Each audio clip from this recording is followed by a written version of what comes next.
NCERT biology के YouTube channel पर मैं सुनील कुमार यादव आप लोगों का स्वागत करता हूं।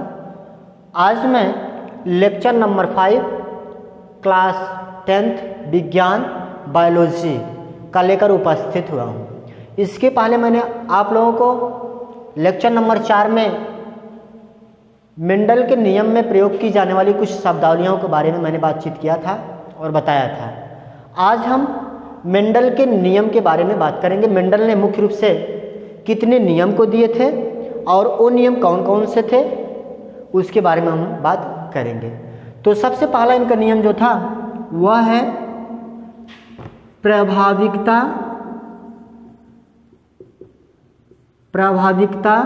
या इसे कहते हैं प्रबलता का नियम। प्रबलता का नियम, प्रभाविकता या प्रबलता का नियम, इसे इंग्लिश में कहते हैं law of dominance. Law of dominance. और फिर दूसरा नियम इनका जो है वह है पृथक्करण का नियम। पृथक्करण का नियम इसे कहते हैं इंग्लिश में law of segregation. Law of segregation और अथवा इसे कहते हैं purity of gametes. Purity of gametes ये मेंडल का दूसरा नियम था। और जो इनका तीसरा नियम है वह है स्वतंत्र अपव्यूहन का नियम। स्वतंत्र अपव्यूहन का नियम। स्वतंत्र अपव्यूहन का नियम इसे कहते हैं law of independent assortment. Law of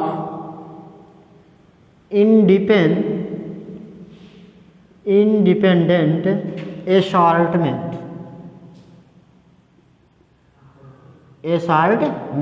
ठीक, मेंडल ने यही 3 नियम मुख्य रूप से दिए थे। इनका जो पहला नियम है वह है प्रभाविकता या प्रबलता का नियम, जिसे कहते हैं लॉ ऑफ डोमिनेंस। और दूसरा नियम इनका जो है वह है पृथक्करण का नियम, जिसे कहते हैं इंग्लिश में लॉ ऑफ सेग्रीगेशन और प्योरिटी ऑफ गैमीट्स। और इनका जो तीसरा नियम है स्वतंत्र अपव्यूहन का नियम है, इसको इंग्लिश में कहते हैं लॉ ऑफ इंडिपेंडेंट असॉर्टमेंट। ठीक है, यही मेंडल के 3 नियम थे। मेंडल ने मुख्य रूप से इन्हीं 3 नियमों को बनाया था। और इन 3 नियमों को बनाने के लिए मेंडल ने कुछ लक्षण को लिया था, जो कि मैं लेक्चर नंबर में 3 में बात किया हूँ कि कौन कौन से लक्षण थे। और लेक्चर नंबर 4 में मेंडल ने इन नियमों को बनाने के लिए कुछ शब्द को भी लिया था, उसके बारे में भी इसके पहले वाले लेक्चर में बात कर चुका हूँ। अब मेंडल के नियमों के बारे में बता रहे हैं। जो मेंडल का प्रथम नियम और द्वितीय नियम है, जो मेंडल का पहला और द्वितीय नियम है, यह जो है मोनोहाइब्रिड क्रॉस पर आधारित है। मोनोहाइब्रिड क्रॉस, जिसे कहते हैं एक गुण संकरण। जो मेंडल का पहला और दूसरा नियम है यह एक गुण संकरण पर आधारित है। ठीक, और जो मेंडल का तीसरा नियम है यह डाई हाइब्रिड क्रॉस पर आधारित है।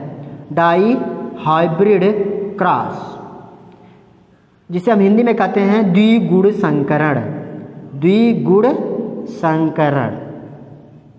ठीक, अब एक गुण संकरण किसे कहते हैं, सबसे पहले हम उसके बारे में देखेंगे कि एक गुण मोनोहाइब्रिड क्रॉस किसे कहते हैं। अब देखिए, मोनो मीन से क्या होता है, एक होता है, अर्थात हम कह सकते हैं जब एक ही लक्षण लेकर के संकरण कराया जाता है तो उसे हम एक गुण संकरण कहते हैं। और मेंडल का जो पहला और दूसरा नियम है केवल एक लक्षण लेकर के संकरण कराए हैं मेंडल महोदय ने, इसलिए यह दोनों नियम जो है एक गुण संकरण पर आधारित है। ठीक, अब बात करते हैं स्वतंत्र अपव्यूहन के नियम के बारे में। यह जो होता है यह डाई हाइब्रिड क्रॉस पर द्विगुण संकरण पर आधारित होता है, क्योंकि इसमें 2 लक्षण लेकर के संकरण कराया जाता है, तो इसलिए इसे द्विगुण संकरण कहते हैं। अर्थात जो मेंडल का तीसरा नियम है यह द्विगुण संकरण पर आधारित है।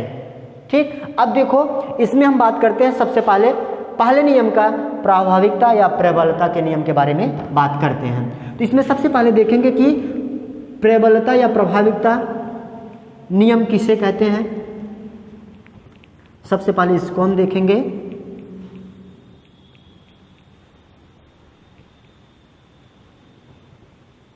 इसकी परिभाषा होती है, सबसे पहले हम जानेंगे, जब दो शुद्ध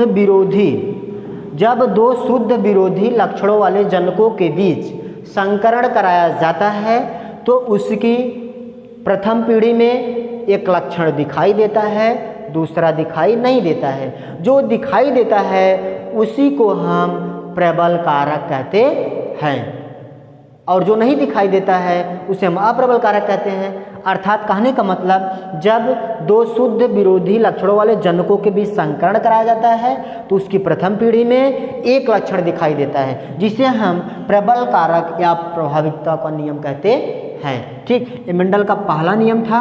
अर्थात इसकी परिभाषा हम लिखेंगे, जब दो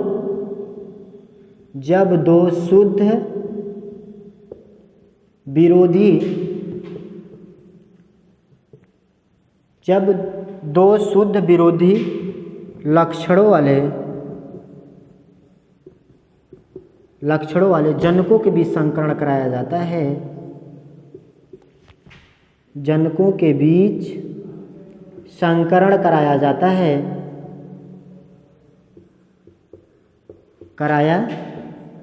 है। जब दो शुद्ध विरोधी लक्षणों वाले जनकों के बीच संकरण कराया जाता है तो उसके प्रथम पीढ़ी में एक लक्षण दिखाई देता है, एक लक्षण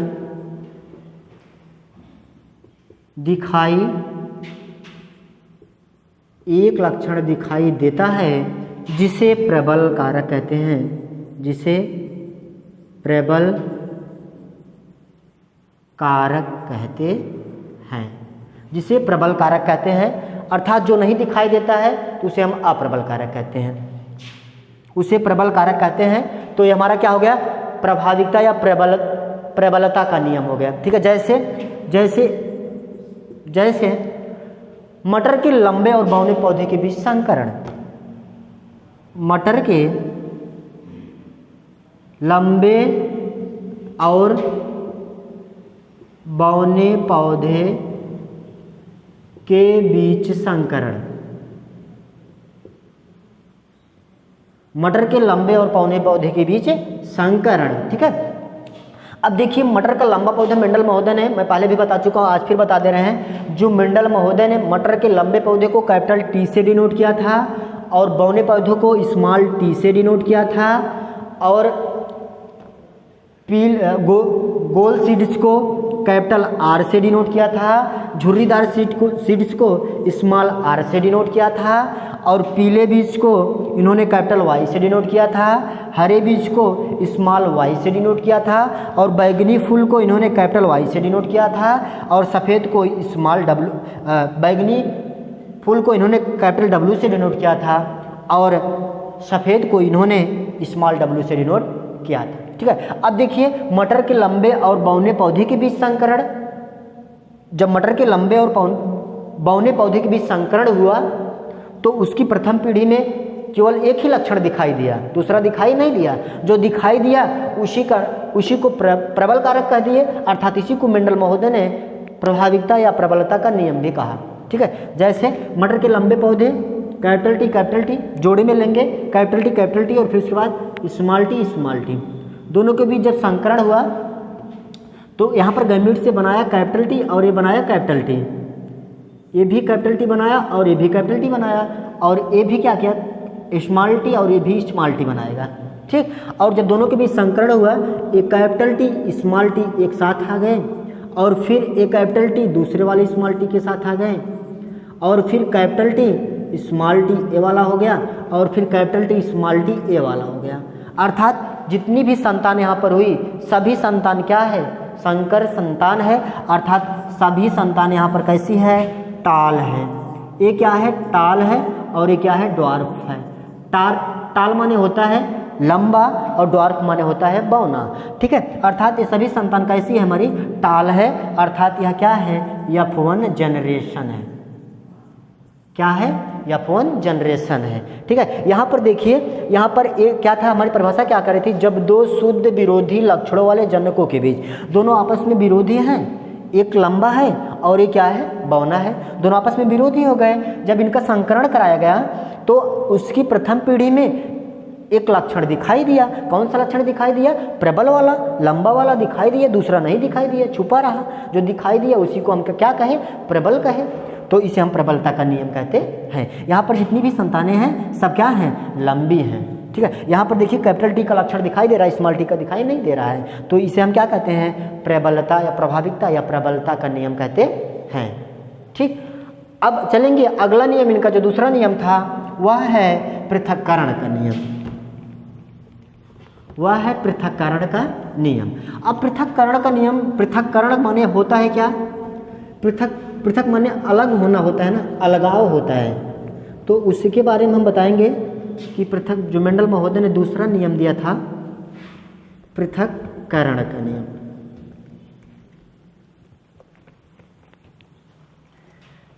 मेंडल महोदय का जो दूसरा नियम था पृथक्करण का नियम, ठीक, इसे इंग्लिश में कहते हैं law of segregation, law of segregation और अथवा purity of gametes, purity of gametes से कहते हैं पृथक्करण। अब देखिए पृथक्करण माने क्या होता है, अलग होना। मेंडल महोदय ने यही बताया है कि इसकी पहली परिभाषा होती है कि जब किसी संकर संतान का संकरण, जब किसी संकर संतान का संकरण, कहानी का मतलब जो मेंडल का प्रथम नियम था उसमें जो संतान उत्पन्न हुई थी सभी संतानें कैसी थी, संकर संतान थी ना, तो उसी संकर संतान का हम दूसरे में संकरण कराएंगे। कहानी मतलब जब किसी संकर संतान का संकरण किसी संकर संतान के साथ होता है, कहानी का मतलब जब वहाँ पर मेंडल के प्रथम नियम में वह जब कैपिटल टी स्मॉल टी प्रथम पीढ़ी की संतान हुई थी तो वह संतान थी, लेकिन अब यहाँ पर जब हम संकरण कराएंगे तो वह एक प्रकार से जनक हो जाएगा, हाइब्रिड सीड से या हाइब्रिड जनक हो जाएगा। ठीक है, तो कहने का मतलब इसकी परिभाषा यही कहती है, जब किसी संकर संतान का संकरण किसी संकर संतान के साथ कराया जाता है तो उसकी अगली पीढ़ी में एक स्वतंत्र अनुपात, एक उसकी अगली पीढ़ी में एक स्वतंत्र अनुपात, उनका लक्षण जो होता है 3:1 का अनुपात आता है। ठीक है, मेंडल का यही हमारा दूसरा नियम होता है। मेंडल दूसरे नियम में बताए हैं, इन्होंने बताया है कि जो मेंडल पृथक्करण का नियम है, जब किसी संकर संतान का संकरण किसी संकर संतान के साथ कराया जाता है तो उसकी अगली पीढ़ी में जो अनुपात आता है वह 3:1 का अनुपात आता है। ठीक, अब देखिए यहाँ पर लिखेंगे, जब किसी संकर संतान का संकरण किसी संकर संतान से कराया जाता है, किसी संकर संतान से कराया जाता है, उसे किसी संकर संतान से कराया जाता है तो उसकी अगली पीढ़ी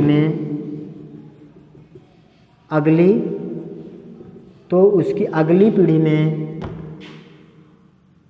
लक्षणों का अनुपात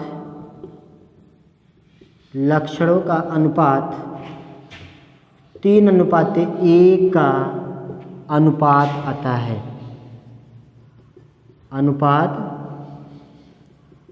आता है, ठीक। अब और अथवा करके इसकी पूरी अथवा परिभाषा करके हम ये देखेंगे, इसकी दूसरी परिभाषा होती है, जब प्रबल कारक अप्रबल कारक के साथ उपस्थित रहता है तो प्रबल कारक ही अपना दृश्य रूप प्रकट करता है। लेकिन जब अप्रबल कारक प्रबल कारक से अलग हो जाता है तो अपना दृश्य रूप भी प्रकट कर देता है। ये हमारा मेंडल का द्वितीय नियम पृथक्करण का नियम कहता है। जैसे कहने का मतलब आप लोग उदाहरण स्वरूप देख लीजिए। कहने का मतलब जैसे बड़का पापा छोटका पापा दोनों जने एक कैम रहें तो बड़का पापा का नाम होत रहा, लेकिन जब छोटका पापा अलग हैं बड़के पापा से तो उनहु नाम होइला। ठीक है, ये मेंडल का हमारा द्वितीय नियम कहत है। एक परिभाषा देख ला कि जब प्रबल कारक अप्रबल कारक के साथ रहता है, अप्रबल कारक के साथ रहता है तो प्रबल कारक ही अपना दृश्य रूप प्रकट करता है, अपना दृश्य रूप प्रकट करता है, अपना दृश्य रूप प्रकट करता है। लेकिन जब अप्रबल कारक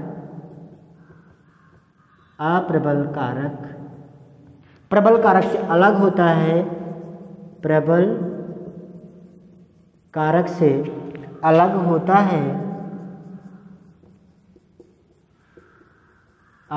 है तो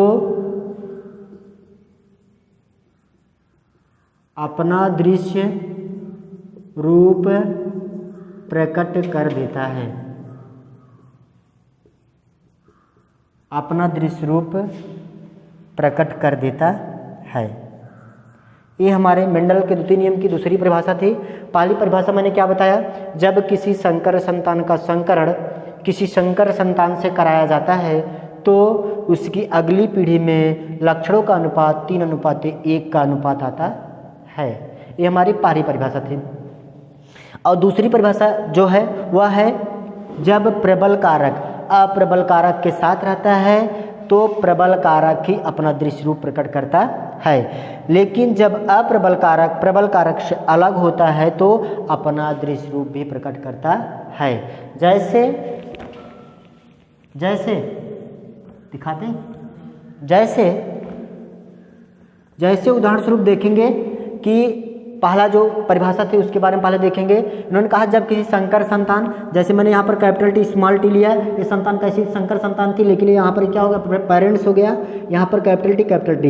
ये गैमीट्स देखिए बनाएगा कैपिटल टी, ये बनाएगा स्मॉल टी, और ये बनाएगा कैपिटल टी, ये बनाएगा स्मॉल टी। ठीक है, अब संकरण हम करा दे रहे हैं। जैसे इसका संकरण इसके साथ मैंने कराया तो यहाँ पर क्या आ गया, कैपिटल टी आ गया।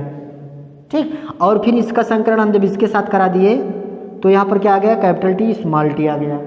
और फिर इसका संकरण हम इसके साथ करा दिए तो पहले कैपिटल टी तब स्मॉल टी लिखा जाता है, पहले कैपिटल टी तब स्मॉल टी। और फिर इसका संकरण हम इसके साथ करा दिए तो स्मॉल टी आ गया। अब देखिए हमारा अनुपात कितना, 3:1 का अनुपात आना चाहिए था। तो यहाँ पर भी क्या हुआ, 3 पौधे कैसे हो गए, लंबे हो गए, टाल हो गए।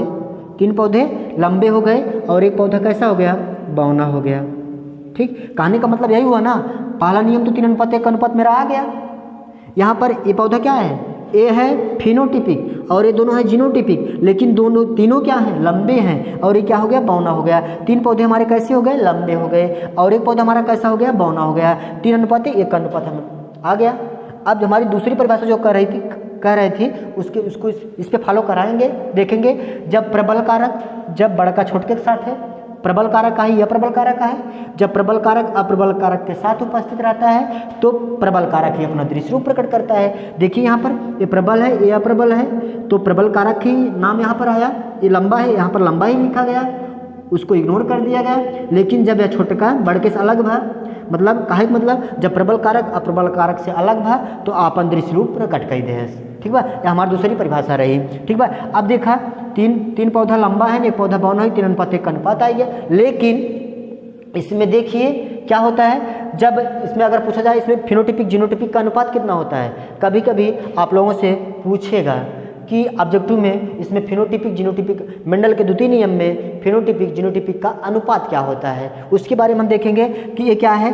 मैंने बताया था फिनोटिपिक की परिभाषा, जो वे लक्षण जो प्रत्यक्ष रूप से दिखाई देते हैं उसे हम फिनोटिपिक कहते हैं, और जो लक्षण प्रत्यक्ष रूप से नहीं दिखाई देते हैं उसे हम जीनोटिपिक कहते हैं। अब देखिए ये दोनों का अर्थात एक ट्रिक हम जानेंगे कि जब दोनों कारक आपस में समान हो उसे हम फिनोटिपिक कहेंगे, और जब दोनों कारक आपस में भिन्न हो, विषम युग्मनज हो, उसे हम जीनोटिपिक कहेंगे।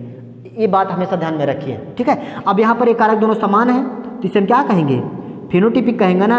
एक पौधा फिनोटिपिक है और फिर दो पौधा यहाँ पर क्या है, दोनों कारक विषम है, जीनोटिपिक है। यहाँ पर 2 मैंने लिख दिया, 1:2 हो गया, और फिर दोनों कारक समान है तो यहाँ पर क्या हो गया, फिनोटिपिक हो गया। अर्थात फिनोटिपिक जीनोटिपिक का अनुपात कितना हो गया, 1:2:1 का अनुपात हो गया, ठीक। अब देखिए, अभी मेंडल का मैंने 2 नियम बताया।